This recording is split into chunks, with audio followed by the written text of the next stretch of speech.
Imagine um homem que passou 27 anos em uma cela, sem ver o sol, longe da família, perseguido por um sistema brutal. Quando finalmente foi libertado, não buscou vingança. Pelo contrário, estendeu a mão ao inimigo. Nelson Mandela transformou dor em perdão, ódio em reconciliação, mas por trás do sorriso público havia cicatrizes profundas. Ele realmente esqueceu? Ou apenas aprendeu a disfarçar sua dor com um ideal maior? Este vídeo mergulha no coração dessa dualidade. O silêncio de um perdão que custou caro. O sacrifício para manter a esperança de uma nação. Prepare-se para descobrir o homem por trás do mito e entender por que o perdão pode ser mais pesado do que a própria prisão. Sejam muito bem-vindos a mais um episódio do Por Trás do Nome. Se inscreva, ative o sininho, comente e compartilhe. Agora, prepare-se, porque a história de hoje vai mexer com você. Nelson Mandela, o homem que perdoou seus inimigos, mas nunca esqueceu. Nelson Mandela é conhecido como o símbolo da liberdade, da reconciliação e da paz. Mas por trás do ícone, havia um homem que teve que tomar decisões impossíveis, que perdeu a juventude numa cela, que sacrificou família, amigos e até parte dos próprios ideais em nome de um futuro melhor para seu povo. Depois de quase 30 anos preso, Mandela voltou ao mundo livre. Mas será que ele também estava livre por dentro? Neste episódio, vamos explorar o lado que poucos conhecem. Os dilemas, as alianças controversas, os conflitos internos de quem se tornou herói, mas pagou um preço humano altíssimo. Prepare-se para descobrir o Mandela além da cela. O líder e o homem. Imagine estar preso por 27 anos. 27 longos anos. Em uma cela fria, de concreto, com um balde como banheiro, cortado do mundo, da sua família, do seu povo. Agora, imagine sair dali. E ao invés de buscar vingança, estender a mão. Nelson Mandela fez exatamente isso. Depois de quase 3 décadas preso pelo regime do apartheid, ele não buscou revanche. Ele buscou reconciliação. Mas por trás dos apertos de mão e dos sorrisos em público, havia algo mais. Cicatrizes, silêncios e um perdão que custou caro. Hoje, vamos olhar além do ícone. Vamos entender o homem. Mandela perdoou, sim, mas será que esqueceu? Ou será que esse perdão foi uma armadura para proteger uma nação, mesmo que isso custasse sua alma? Nelson Mandela nasceu em 1918, em uma África do Sul, onde a maioria negra era oprimida por uma minoria branca. Jovem, formou-se em Direito e se juntou ao Congresso Nacional Africano. Em vez de aceitar o sistema, ele enfrentou. Lutou contra o apartheid com palavras, com mobilização e depois com ações. Mas em 1964, veio o julgamento de Rivônia. Mandela e seus companheiros foram condenados à prisão perpétua. A frase dele ao ouvir a sentença ficou para a história. Estou preparado para morrer por este ideal. 27 anos por liberdade, Robben Island, uma ilha, prisão isolada. Lá, Mandela foi reduzido a número. A roupa era de prisioneiro. O trabalho, forçado. O sol, visto apenas por frestas. Mas ele resistiu. Dentro da prisão, formou uma universidade invisível com outros presos políticos. Ensinava, aprendia, lia, escrevia. Transformou sua cela em uma sala de aula e sua dor em propósito. E o tempo passou, 10, 15, 20, 27 anos. Quando finalmente saiu, em 1990, era outro homem. E, paradoxalmente, um símbolo maior do que quando entrou. A libertação de Mandela não foi um milagre. Foi fruto de negociações arriscadas com o presidente sul-africano da época, F.W. de Klerk. O país estava à beira de uma guerra civil. Mandela sabia que, se buscasse justiça imediata com punições, o país poderia explodir em sangue. Então ele fez o impensável. Negociou com seus ex-opressores. Foi eleito presidente em 1994. Mas, mesmo no poder, ele sabia. Não podia vencer tudo. Não podia curar todas as feridas. Mandela escolheu o perdão, mas como uma estratégia de Estado. Criou a Comissão da Verdade e Reconciliação, presidida por Desmond Tutu. A ideia era simples e dolorosa. Diga a verdade sobre o que fez durante o apartheid. E, em troca, receba anistia. Milhares de vítimas ouviram seus algozes confessarem horrores sem punição. Mandela, nesse processo, abraçou torturadores, jantou com ex-inimigos, sorriu com quem destruiu seu povo. Ganhou o Prêmio Nobel da Paz por isso. Mas, será que o preço não foi alto demais? Mandela é visto como herói e com razão. Mas seu legado não é isento de críticas. Muitos acusam seu governo de ter feito um pacto com as elites brancas, garantindo paz política, mas deixando a maioria negra ainda na pobreza. O sistema econômico racista não foi destruído, apenas reformado. Até hoje, a África do Sul enfrenta desigualdade brutal. E muitos se perguntam, será que Mandela sacrificou a verdadeira justiça em nome da estabilidade? Mandela curou a nação com o perdão. Mas a que preço? Ele não esqueceu. Ele escolheu não lembrar publicamente. Carregou esse silêncio para que o país pudesse respirar. Mas e você? Acha que o perdão de Mandela foi um ato de coragem ou de renúncia? Você conseguiria perdoar alguém que destruiu sua vida em nome de algo maior? Antes de ser preso, Mandela acreditava no diálogo. Mas quando ficou claro que o regime do apartheid não cederia, ele fundou a Umkhonto we Sizwe, MK, o braço armado do Congresso Nacional Africano. Com a MK, ele aceitou a luta armada. Explosões em prédios governamentais, sabotagens, confrontos. Mandela passou de advogado pacífico a comandante revolucionário. Mesmo preso, liderava à distância. E nos anos 80, começou a negociar secretamente com o governo branco. Muitos viram isso como pragmatismo, outros como traição à causa radical. Mas Mandela já sabia. Libertar o corpo era fácil. Libertar a mente do ódio era outra história. Enquanto liderava a luta, Mandela perdia sua vida pessoal. Sua esposa Winnie sofreu perseguições, prisões, vigilância constante. Seus filhos cresceram sem a presença do pai. Mandela renunciou à intimidade em nome do coletivo. Em sua autobiografia, ele mesmo escreve: "A liberdade de meu povo era mais importante do que minha própria família." Esse sacrifício o tornou herói, mas também deixou cicatrizes profundas, muitas das quais ele jamais discutiu publicamente. Mandela se tornou símbolo global, mas o custo pessoal foi devastador.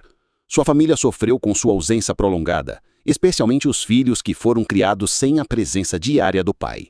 O casamento com Evelyn Macy acabou, e Nelson nunca se recuperou plenamente dessas perdas emocionais.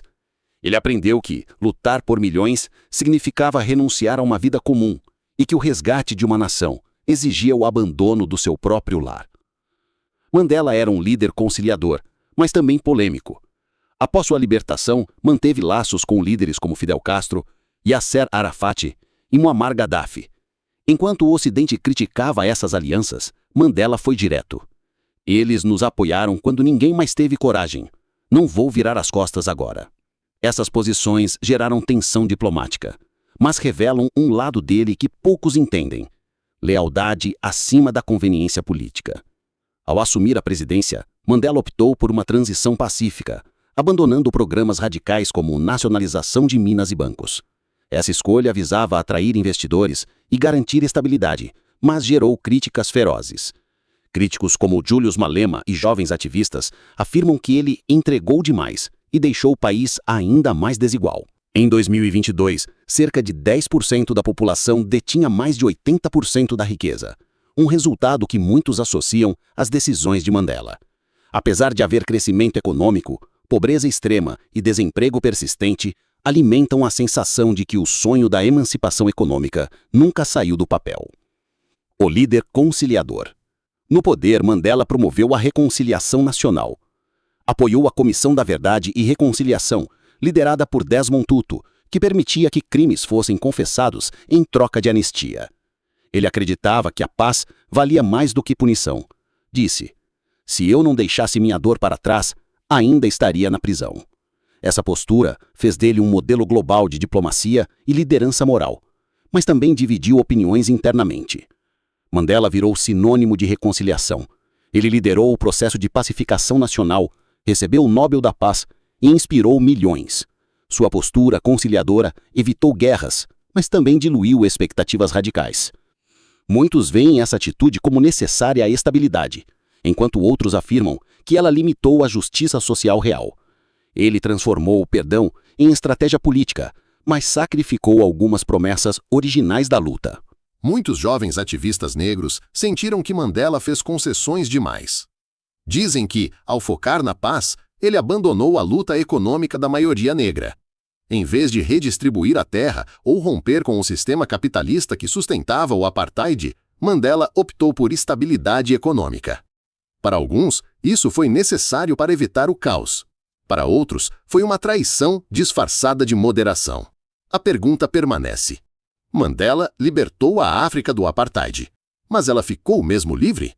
A liderança de Mandela foi abalada por escândalos envolvendo sua ex-esposa Winnie Madikizela Mandela. Ela era associada ao controverso Mandela United Football Club, um grupo que atuava como milícia urbana, cometendo sequestros, torturas e pelo menos um assassinato, o do adolescente Stompie Seipei. A Truth and Reconciliation Commission concluiu que Winnie era política e moralmente responsável pelas violências cometidas, sendo considerada omissa ou conivente. Ela foi condenada em 1991 e recebeu sentença suspensa, e sua reputação foi profundamente afetada. Apesar disso, parte da população ainda a considera símbolo de resistência mais radical, o que evidencia a polaridade interna do legado da família Mandela. Mandela foi um gigante, mas não sem peso, não sem críticas, não sem dores que ele escolheu calar. Ele fez o possível dentro do impossível. Manteve a paz, mas deixou dúvidas. Agora, a reflexão é sua. Você acha que os compromissos de Mandela eram o preço necessário pela paz? Ou foram concessões que deixaram feridas abertas até hoje? Acha que os compromissos que Mandela fez foram necessários para salvar o país? Ou foram traições à promessa de liberdade total? Mandela viveu uma vida cheia de sacrifícios. Renunciou ao lar, à família e à ideologia de uma transformação profunda. Mas ainda enfrenta críticas por ter priorizado a paz, a justiça completa. Se você acompanhou até aqui, inscreva-se, ative o sininho e compartilhe este vídeo com quem precisa conhecer os dilemas por trás do símbolo. A prisão invisível de Nelson Mandela, verdades que ninguém quis contar. Em 1990, Mandela saiu da prisão. Mas será que ele foi realmente libertado? Ele deixou as grades de Robben Island, sim, mas passou a viver outra prisão, a do símbolo. Esperava-se que fosse perfeito. Esperava-se que salvasse um país inteiro com um sorriso. Esperava-se que curasse séculos de dor com discursos e reconciliação.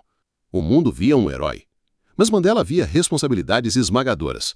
Aliado a ex-opressores, pressionado por aliados, vigiado por seu próprio passado. Hoje, revelamos a prisão invisível que cercou Nelson Mandela mesmo em liberdade. Prepare-se para mergulhar nas verdades que poucos têm coragem de contar. Quando Mandela deixou Robben Island em 1990, esperava liberdade, mas em vez disso, encontrou o cárcere das expectativas da nação. Muitos sul-africanos acreditavam que sua eleição como presidente em 1994 resolveria todas as feridas. A pressão era imensa. Ele deveria simbolizar a paz e a prosperidade instantânea, algo impossível em um país profundamente desigual.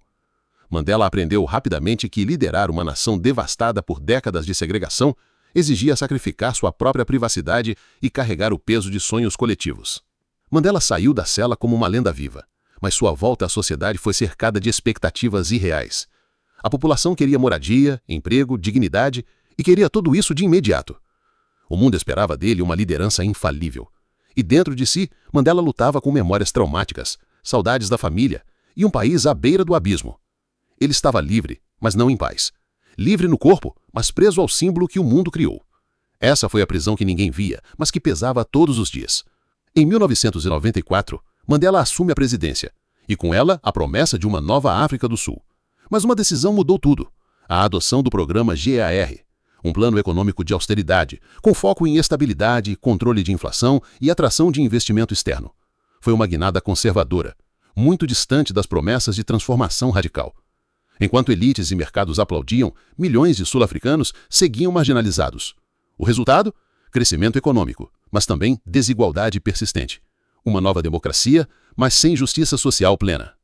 Mandela escolheu evitar o colapso, mas muitos sentiram que ele desviou da revolução. Mandela não foi corrupto. Mas sob seu governo, o ANC começou a se consolidar como um partido dominante e tolerante com práticas de clientelismo.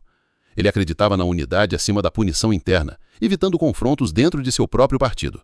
Essa postura silenciosa abriu espaço para aparelhamento, que anos depois se transformaria em crises profundas de corrupção no Estado sul-africano. Muitos dizem que Mandela plantou as sementes do problema, mesmo sem intenção. Críticas internas e legado em xeque. Nos anos seguintes, surgiu um novo tipo de crítica, a dos jovens negros sul-africanos. Para eles, Mandela concedeu demais, cedeu aos brancos, protegeu os poderosos. Líderes de partidos como o Economic Freedom Fighters o acusam de ter vendido a revolução. O resultado foi um Mandela questionado, reinterpretado, até mesmo rejeitado por parte das novas gerações. De herói absoluto a figura polêmica. Seu legado ainda é reverenciado, mas não é mais intocável. Winnie e os segredos da resistência. E então, ao lado mais delicado, sua relação com Winnie Madikizela Mandela. Winnie, também símbolo da luta, foi envolvida em escândalos graves. O Mandela United Football Club, ligado a sequestros, torturas e até assassinatos durante os anos 80. Em 1991, Winnie foi julgada e condenada.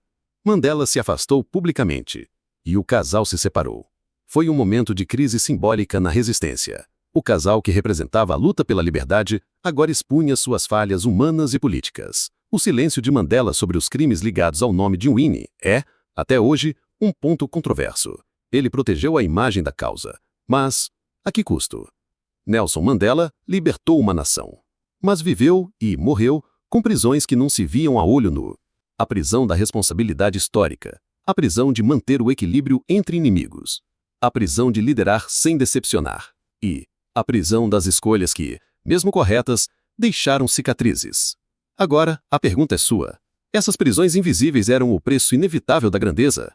Ou mostram que o mito precisa ser repensado com mais honestidade?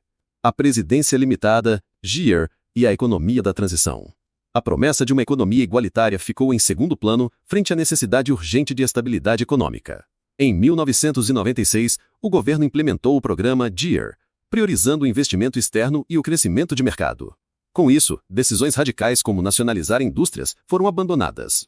O resultado? Desigualdade persistente. Estima-se que os 10% mais ricos da população detinham mais de 60% da riqueza, enquanto os mais pobres viram suas condições mudarem muito pouco. Críticos e jovens ativistas diziam que Mandela havia traído o espírito da revolução, ao priorizar os interesses das elites brancas e preservar o status quo econômico. Corrupção emergente e pressões institucionais. Mandela não foi pessoalmente acusado de corrupção, mas sua tolerância política permitiu que o ANC se consolidasse no poder e, segundo relatórios, permitiu que práticas de clientelismo e aparelhamento do Estado se enraizassem. Durante seus anos de governo, o desemprego e a falta de acesso a serviços essenciais, multidões continuaram a marginalizar milhões. A frustração crescente aflorou entre os jovens que, ao invés de um novo amanhecer, viam uma transição lenta e irregular. Muitos sentiam que Mandela não entregaria a mudança prometida. Mandela depois de Mandela. O que a África do Sul fez com seu legado? Ele entregou liberdade, entregou reconciliação, entregou um país em paz. Mas o que foi feito com esse presente? Nelson Mandela deixou a presidência em 1999. Saiu da vida pública como um herói universal, mas com alertas que poucos ouviram. Ele dizia que a verdadeira luta começaria depois. A luta por educação, por igualdade, por dignidade real. Hoje, mais de 2 décadas depois, a pergunta é inevitável. O que a África do Sul fez com o legado de Mandela? O mundo aprendeu com ele ou apenas o transformou em estátua e esqueceu seus alertas? Neste episódio, vamos falar do que veio depois da lenda. Um país livre, mas ainda desigual. Mandela deixou a presidência com um país unido, mas com feridas abertas. A Constituição sul-africana é uma das mais progressistas do mundo. A liberdade de imprensa, eleições livres e instituições democráticas. Mas a desigualdade estrutural permanece gigante. A terra ainda está majoritariamente nas mãos da minoria branca. O desemprego entre jovens negros ultrapassa os 50%. E a promessa de emancipação econômica segue como uma dívida não paga. O que foi conquistado na política não chegou com a mesma força à vida real. O ANC depois de Mandela. O partido que Mandela ajudou a construir, o ANC, seguiu no poder, mas também seguiu um caminho preocupante. Sob os governos de Jacob Zuma e Cyril Ramaphosa, o país mergulhou em escândalos de corrupção, aparelhamento do Estado e perda de credibilidade internacional. Investigações como a State Capture Commission revelaram redes de desvio bilionário envolvendo empresários, ministros e aliados políticos. Mandela era contra a reeleição, defendia a renovação, mas o ANC virou máquina de poder e seu nome passou a ser usado mais como símbolo do que como norte ético. 3. A juventude e o fim da reverência cega. As novas gerações cresceram livres, mas frustradas. E com isso, surgiu uma onda crítica ao mito de Mandela. Líderes como Julius Malema e o partido Economic Freedom Fighters, EFF, dizem que Mandela foi brando demais, que priorizou os brancos, que a reconciliação foi uma rendição. Músicas e discursos acusam. Mandela nos deu uma bandeira, mas não nos deu justiça. Essa nova leitura do passado divide opiniões, mas mostra algo claro. O país não quer apenas um herói, quer respostas. O mundo e o Mandela que virou o monumento. Lá fora, Mandela virou nome de escola, de rua, de prêmio. Políticos que ignoram os direitos humanos os citam em discursos. Empresas lucram com sua imagem. Líderes que jamais defenderiam um Mandela vivo aplaudem um Mandela morto. O Mandela real, com contradições, críticas ao capitalismo, alianças desconfortáveis, foi substituído por um ícone diluído. O mundo aprendeu com ele? Ou apenas o congelou como símbolo conveniente? Nelson Mandela libertou uma nação, mas manter essa liberdade viva é um desafio diário e coletivo. Seu legado está em disputa entre o símbolo e o homem, entre a promessa e a realidade, entre a reverência e o repensar. E agora, a reflexão é sua. A África do Sul honrou o legado de Mandela ou o distorceu? O mundo aprendeu com sua história ou o transformou em marketing? Comente aqui embaixo. Se esse vídeo te fez enxergar o Mandela além das estátuas, inscreva-se no canal, ative o sininho e compartilhe. Tem muito mais história por trás dos nomes que parecem intocáveis. No próximo episódio de Por Trás do Nome, vamos deixar a África e entrar em outro território polêmico. Uma mulher idolatrada por uns, odiada por outros. Viu a pobreza como destino, mas também como estratégia. Para muitos, uma santa. Para outros, uma farsante. Quem era de verdade Madre Teresa de Calcutá? Nos vemos no próximo episódio.